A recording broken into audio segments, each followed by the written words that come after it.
Hello everyone, welcome to Pepcoding. हमारा सवाल है add after in W link list. इस क्वेश्चन में हमें क्या करना है। हमारे पास में एक लिंक लिस्ट है, जैसे कि ये रही हमारी लिंक लिस्ट, और ये डब्ल्यू लिंक लिस्ट है। डब्ल्यू लिंक लिस्ट का मतलब आप जानते ही हैं, इससे पहले के सवाल आपने सॉल्व किए ही हैं।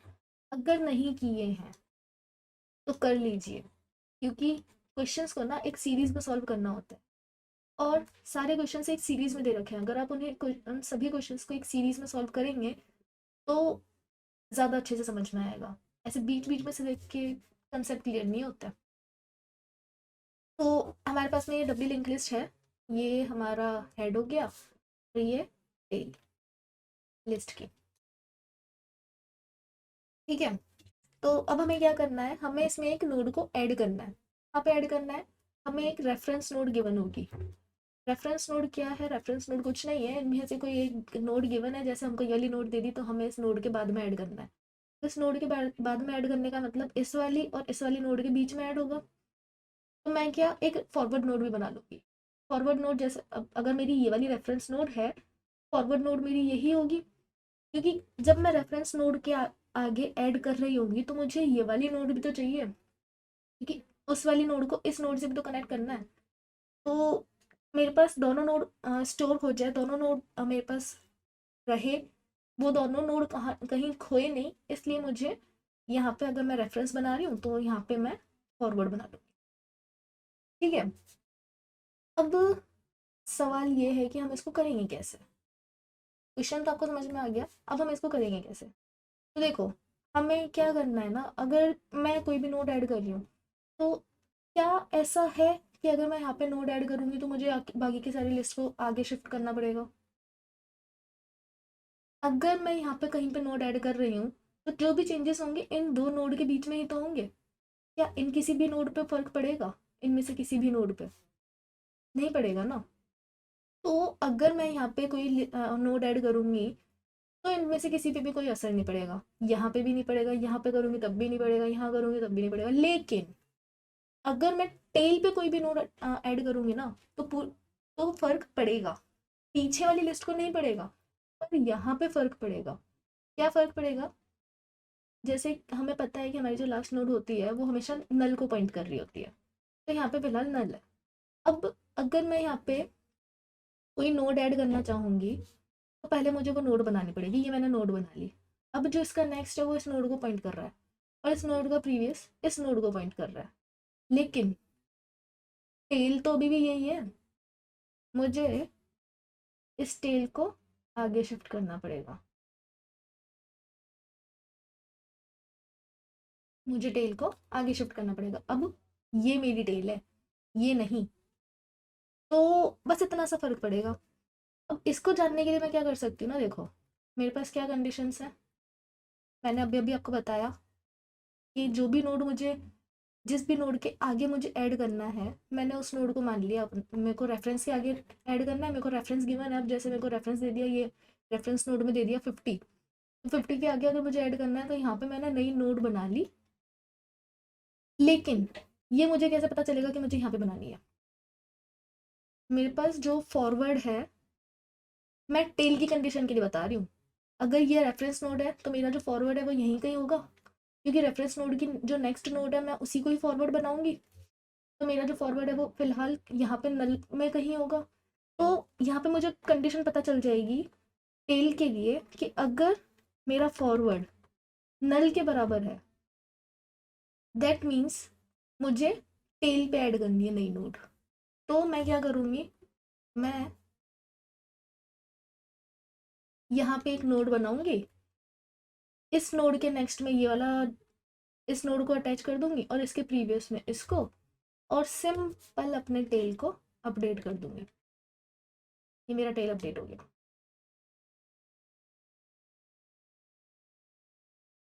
ठीक है, इतना सा करना है, तो कर लेते हैं।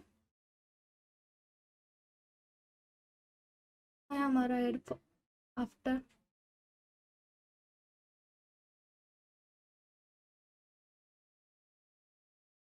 ठीक है, ये रहा। यहाँ पे हम क्या करेंगे ना, हमें यहाँ पे एक और फंक्शन बनाना पड़ेगा।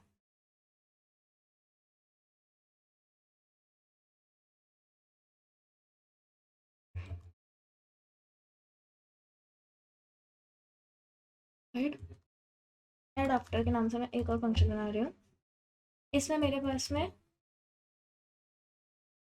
एक रेफरेंस नोड आएगी और डेटा आएगा जो मुझे उस लिस्ट में डालना है। ठीक है, अब जो है क्वेश्चन वो ये है कि मैं एक नोड बनाऊंगी। ऐड करने के लिए मुझे नोड तो चाहिए, तो मैं नई नोड बनाई, न्यू नोड, उसमें डाल दिया वो डेटा जो मुझे यूज़र ने दिया। अब यहाँ पे क्या करना है, मुझे एक फॉरवर्ड बनाना है। ये मैंने फॉरवर्ड बना लिया। ये फिलहाल कहाँ पे है, रेफरेंस के नेक्स्ट में। अब मुझे कंडीशन चेक करनी है टेल की कंडीशन के लिए। अगर मेरा फॉरवर्ड नल के इक्वल हो गया है, दैट मीन्स मुझे लास्ट में नोड ऐड करनी है। तो मैं अपनी रेफरेंस नोड के नेक्स्ट में नोड डाल दूंगी और नोड के प्रीवियस में क्या डालूंगी, रेफरेंस नोड।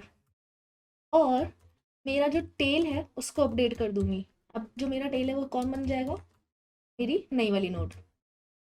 अब एल्स कंडीशन में कौन सी कंडीशन आएगी, जब मैं किसी लिस्ट के बीच में कहीं पे ऐड कर रही हूँ, तो इसमें क्या होगा ना, मेरे रेफरेंस नोड के नेक्स्ट में तो आ जाएगा नई नोड और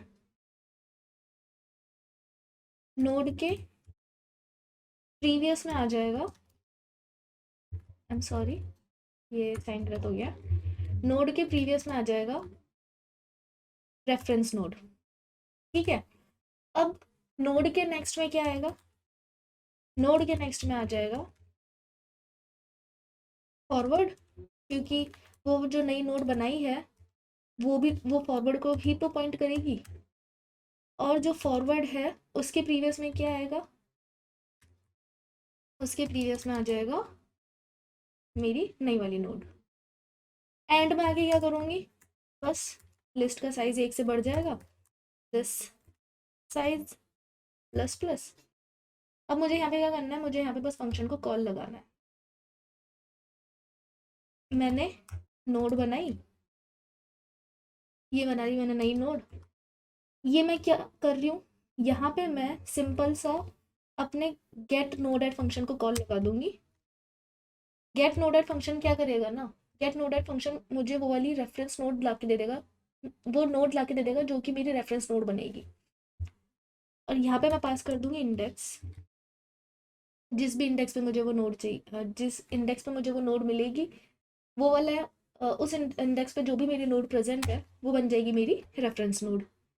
अब कुछ नहीं करना, अब तो बस जो भी करेगा मेरा ये फंक्शन करेगा। यहाँ पे मैंने ये नोड प्लस डेटा पास कर दिया। अब जो भी करेगा मेरा फंक्शन करेगा, मुझे कुछ नहीं करना।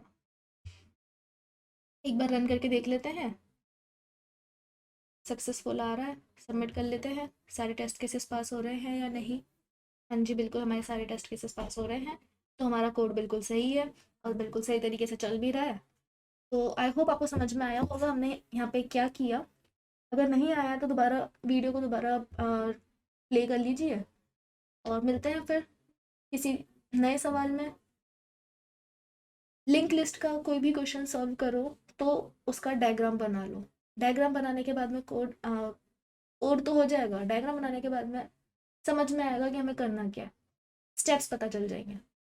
ठीक है, तो मिलते हैं फिर अगले क्वेश्चन में, तब तक के लिए tata bye bye, thank you so much.